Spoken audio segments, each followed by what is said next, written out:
Alright, just want to do a video on why I like independent comics over mainstream comics. Um, I find a lot that I get bored with superhero comics.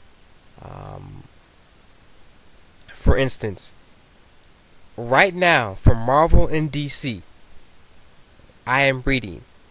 I'm going to start with DC. I am reading Green Arrow, Flash, and Red Robin. Those are the titles I definitely pick up. Um, Marvel, Secret Avengers, Moon Knight, and I'm thinking about picking up Deadpool Max. I know Deadpool was an overexposed character. I get it, I know. But I do like the character. I really do like, his goofy, just, you really don't have to take the character seriously. He's just a fun character. But I might pick that up. And I find that I've dropped a lot of stuff from the mainstream lines.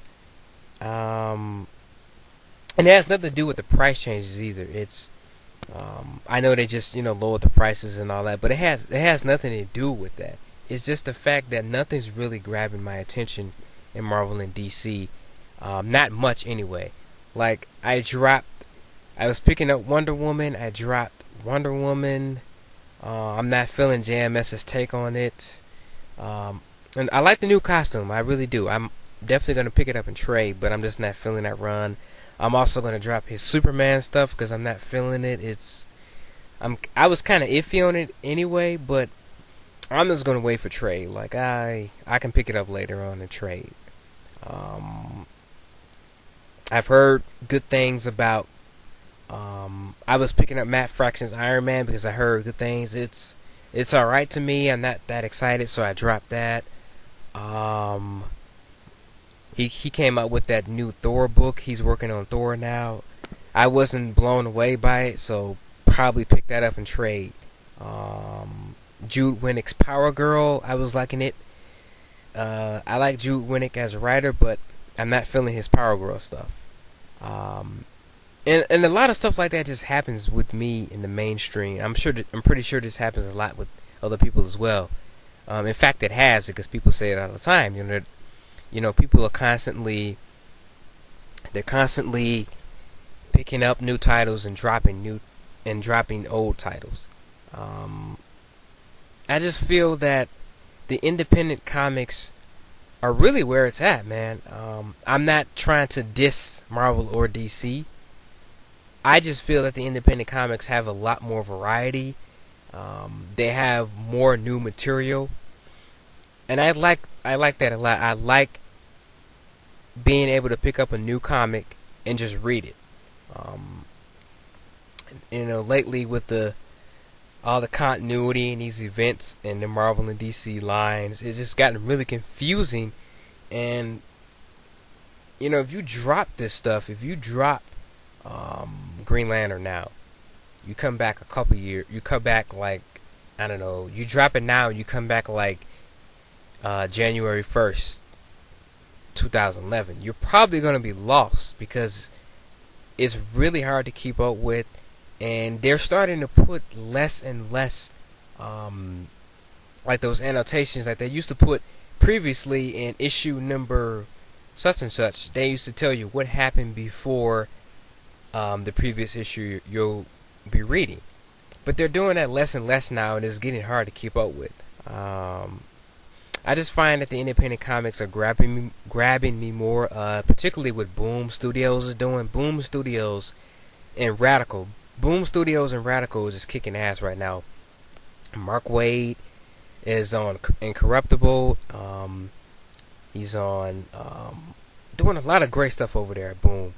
I'm liking with a lot of stuff over at Radical as well. They got some trades I want to pick up and some single issue stuff. Image is keeping me interested as well. They're doing some great new and they're doing some great stuff over there. Even with guys like Ron Martz, who's been on Witchblade for 3 years now, and I've been loving his run. on that, and it's just been him and Steven Sejic, for that run for that a long time. And if you drop it, you can easily pick it back up and know what's going on. You can go back to previous issues. I mean, you can do that with superhero comics too, but it's really hard. Thank God for trades, because man, it'd be really hard to backtrack. Back issues. Back issues are hard to find. They really are. The trades are where it's at if you get lost. But anyway, and not only that,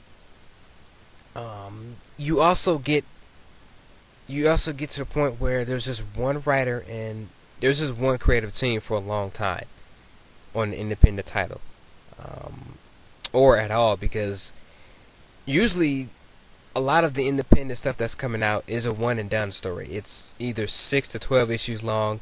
They tell it and they end it. And I like stuff like that. This is why I also like reading a lot of manga and watching a lot of anime, because you get a lot more new things. Like, there's new stuff to pick up. Like, oh, what's this and what's that? I've heard good things about this series. I gotta pick it up. And you don't really get that a lot with the superhero stuff. It's just, if you haven't been reading for a while, you're really lost. People ask me all the time, whenever a new animated movie comes out, they're like, okay, like when Under the Red Hood came out, people came up to me at my job like, oh, have you seen it? I'm like, yeah, I've seen it. They're like, oh, okay, I want to read more about this character. Where do I start? I'm like, it's really hard to point them in a direction to start at. They'll be very confused and stuff like this. They won't know exactly what's going on and this and that. You got to really explain a lot of stuff. And even with the trades, it's jaw jarring sometimes, getting new people into comics. But that's just something I want to get off my mind. I just feel like, particularly right now, really there's just nothing that's grabbing me in the mainstream comics. I feel like they're doing a lot of the same things. They're doing a lot of the same story plots, with all these events. It's just like, I just getting to a point where I just don't care. It's like, I don't care what's going on in Brightest Day. I'm only reading it because my favorite character is in that series. I don't particularly care. I've heard some good things about Avengers. I don't care about it. Like, I'm not really into the whole time travel and different universe things right now. It's like, no thank you. Like, I just had enough of that from Final Crisis and stuff like that. Like, I don't need another one of those. And I don't know. Just not a lot of stuff is grabbing me in the mainstream. So, does anybody else feel this way? You feel like, a lot of Marvel and DC stuff is really not grabbing your attention? I'd like some video responses if possible. That'd be cool. And that's just a couple of reasons why I like independent comics over mainstream Marvel and DC. Alright, I'm going to leave it at that.